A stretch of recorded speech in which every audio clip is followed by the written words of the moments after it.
오늘 본문 속에서는 드디어 다윗이 임종을 하는 그 마지막 순간에 아들 솔로몬에게 남긴 유언의 말이 기록이 되어 있습니다. 성경에 보면 하나님의 사람들 또 위인들이 마지막 죽음을 앞두고 남아있는 자손들에게 이렇게 유언의 말, 당부의 말을 하는 장면들이 많이 나타나곤 합니다. 역시 다윗도 이제 죽음을 앞두고 이제 솔로몬에게 그에게 지켜야 될 도리, 왕으로서 지켜야 할 도리와 마지막 그가 남겨주는 이야기를 하고 있습니다.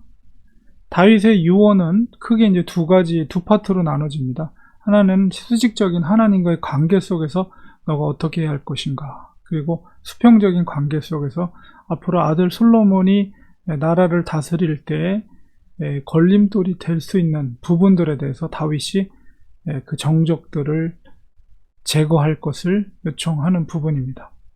먼저는 하나님과의 관계 속에서 마치 여호수아가 마지막 죽음을 앞두고 그 백성들에게 세겜에 모여서 백성들에게 했던 말과 거의 비슷한 말씀을 합니다. 그러니까 나라가 형통하기 위해서는 무엇보다도 너가 모세의 율법을 지켜라.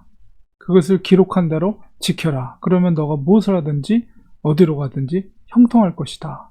바로 가장 중요한 것은 바로 하나님과의 관계 속에서 너가 왕으로서 특별히 이스라엘의 왕으로서 하나님과의 관계 속에서 계명을 지킬 때 그 관계가 온전히 형성이 되고 나라를 지키는 것은 바로 하나님께서 지켜주신다는 것을 알게 하는 거죠. 그리고 두 번째로는 사람과의 관계 속에서 꼭 그에게 걸림돌이 될 수 있는 솔로몬의 통치에 있어서 걸림돌이 될 수 있는 사람들을 언급하고 그들을 처음서부터 제거를 하고 해야만이 너가 통치하는데 나라를 다스리는데 어려움이 없다라는 것을 이야기합니다. 그래서 제일 먼저 언급하는 사람이 수리아의 아들 요압이죠. 요압은 다윗의 군대 장관이었지만 너무나도 그의 정치적인 야욕 때문에 여기서도 기록되어 있는 것처럼 5절에 기록되어 있는 것처럼 넬의 아들 아브넬 그리고 여델의 아들 아마샤 사실은 다윗이 그들을 살려주려고 했지만 그 정치적인 요압의 욕망에 의해서 그들을 왕의 뜻을 저버리고 그들을 죽여버린 그런 악행을 저질렀습니다. 그래서 다윗이 있을 때는 다윗을 배반할 정도의 그런 세력은 아니지만 다윗이 죽고 만약에 솔로몬이 통치할 때는 다윗 관계 속에서 요압이 아니라 솔로몬을 굉장히 힘들게 할 수 있는 존재라는 것을 다윗이 알고 있었기 때문에 요압을 그 죄에 대해서 피 흘린 죄에 대해서 그냥 백발로 평안히 수월에 내려가지 못하게 하라는 얘기는 뭐냐면 그냥 자연사하지 말게 하고 바로 그 죄에 대한 대가를 너가 반드시 치르게 하라. 처단하라는 얘기죠. 그렇게 얘기를 하고 그 다음에 이제 오히려 또 은총을 입었던 바르실레 아들들에게 대해서 자기가 정말 가장 위기 상황 가운데 처했을 때 압살롬으로부터 도망 다닐 때 자기를 도왔던 그들에 대해서 또한 선행을 베풀어 줄 것을 또 당부하고 있습니다. 그 다음에 또 언급하고 있는 인물이 시므이죠.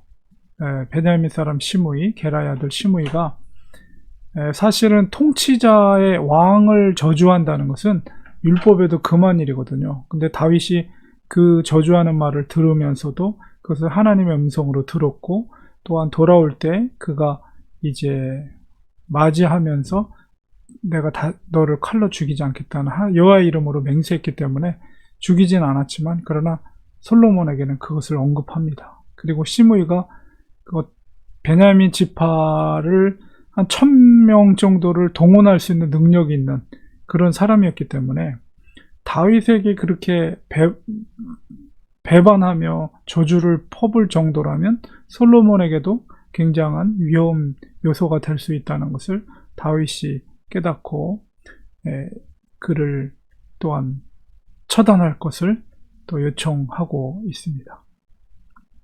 이렇게 그 아들 솔로몬의 통치에 걸림돌이 될 만한 사람들에 대해서 다윗이 분명하게 언급을 함으로써 다윗이 이런 이야기를 하는 것은 아들 솔로몬이 든든하게 그가 왕으로서 등극하면서 통치하는 데 있어서 걸림돌 없이 그가 힘있게 나라를 다스릴 수 있도록 하기 위한 그런 조치라고 볼 수가 있는 것이죠.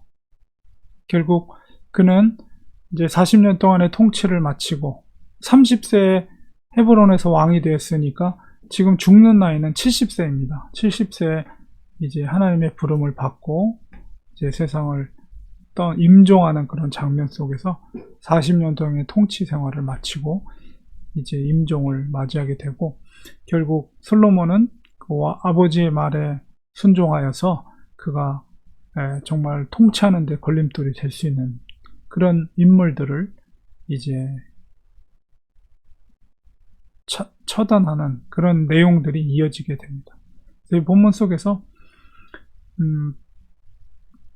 결국 다윗도 이제 죽음을 맞이하면서 이제 마지막으로 그 유언을 남기는데, 저는 이 본문을 읽으면서 정말 우리에게도 이런 죽음의 순간이 오겠죠. 근데 이 순간에 과연 우리의 자녀들에게 무엇을 남길 것인가, 어떤 말을 남길 것인가 라고 했을 때 정말 하나님을 잘 공경하는 믿음의 사람이 될 것을 이렇게 축복할 수 있는 말, 이런 말들을 자녀들에게 전하지 않을까, 이런 생각을 하게 됐습니다. 그래서 우리들이 섬기는 그 하나님을 우리의 후손들이 잘 섬길 수 있다면 그것만큼 가장 복된 것은 없겠다라는 생각을 갖게 됩니다. 아무리 돈을 많이 벌고 좋은 직장을 가지고 높은 위치에 올라간다 할지라도 만약에 자녀들이 하나님을 알지 못한다면 그 인생이라는 것은 얼마나 불쌍하고 얼마나 안타까운 인생입니까? 그러나 정말 하나님을 사랑하고 하나님을 공경하고 믿음으로 살아간다면 그것만큼 복된 것은 없다, 이런 생각을 갖습니다. 그래서 우리가 기도해야 될, 평생 우리가 자녀들을 위해서 기도해야 될, 물론 자녀들 우리의 자녀가 아니고 하나님의 자녀이기 때문에 기도하는 부모 역할을 우리가 끝까지 감당을 해야 되겠죠. 그래서 우리가 마지막에 무엇을 남길 것인가, 그래서 우리가 삶을 통해서 또 말을 통해서 믿음을 남기는 우리가 되어야 되겠습니다. 기도하겠습니다. 하나님 아버지, 감사합니다. 오늘 다윗의 임종 속에서 아들 솔로몬에게 남긴 유언의 말들, 무엇보다 하나님을 공경할 것을, 그리고 아들을 사랑하는 마음으로 아들이 마음껏 정치에 걸림돌 없이 할 수 있도록 그런 마지막 유언을 남겼습니다. 우리가 마지막 때 무엇을 남기겠습니까? 정말 하나님을 사랑하고 하나님을 공경하는 믿음의 자녀들 될 것을 우리가 남길 수 있는 우리들이 되도록 삶을 통해 또 말을 통해서 그런 믿음을 남기는 우리들이 되게 해 주시옵소서. 예수님의 이름으로 기도합니다. 아멘.